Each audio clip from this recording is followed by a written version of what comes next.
Hello friends, आपका हमारे channel पर स्वागत है। दोस्तों, हर इंसान अमीर बनना चाहता है। कोई इंसान पैसों के पीछे भागता है तो किसी इंसान के पास पैसा खुद चलकर आ जाता है। कोई इंसान मेहनत करके अमीर बनता है तो किसी किसी को बिना मेहनत के ही इतना कुछ मिल जाता है कि जिसकी कोई हद भी नहीं होती।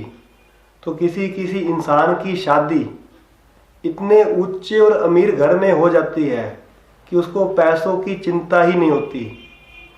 दोस्तों, आज मैं आपको आपके हाथ की कुछ ऐसी रेखाओं के बारे में बताऊंगा जो अगर आपके हाथ में है तो आपकी शादी भी आपके लेवल से बहुत ऊंचे और अमीर घर में होगी। इसका पता हमारे हाथ की विवाह रेखा यानी मैरिज लाइन से चलता है। विवाह रेखा हमारे हाथ की सबसे छोटी उंगली से थोड़ा नीचे और हृदय रेखा यानी हार्ट लाइन से थोड़ा ऊपर होती है। जिन लोगों के हाथ में विवाह रेखा एकदम साफ और स्पष्ट हो, यानी वो कहीं से भी कटी हुई या टूटी हुई ना हो, और इसके साथ ही गुरु पर्वत हमारे हाथ की पहली उंगली के नीचे का जो स्थान होता है उसे हम गुरु पर्वत कहते हैं।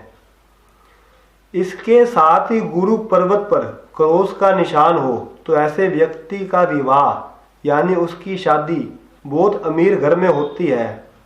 विवाह के बाद उस व्यक्ति की काफ़ी तरक्की होती है और इसके साथ ही उस व्यक्ति का वैवाहिक जीवन काफ़ी सुखमय और अच्छा रहता है।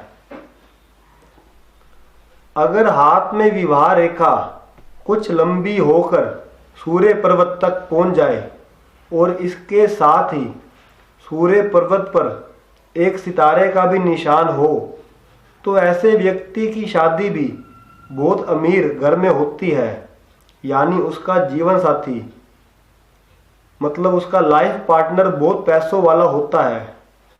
अगर हाथ में विवाह रेखा इतनी लंबी हो जाए कि लंबी होकर वो भाग्य रेखा यानी फेड लाइन को टच कर ले तो उस व्यक्ति का विवाह भी किसी अमीर और ऊंचे घर में होता है और उसका पति या उसकी पत्नी भी हजारों लाखों में एक होती है। उसका वैवाहिक जीवन भी काफ़ी सुखी रहता है और इसके साथ ही ऐसे व्यक्ति का भाग्योदय भी उसके विवाह के बाद होता है। अगर हाथ में विवाह रेखा से उसकी कोई एक शाखा निकलकर सूर्य पर्वत पर जा रही हो तो ऐसे व्यक्ति को भी विवाह से धन और यश की प्राप्ति होती है। तो दोस्तों, ऐसी और वीडियोस को देखने के लिए हमारे चैनल को आज ही सब्सक्राइब करें, हमारी वीडियोस को लाइक और शेयर करें।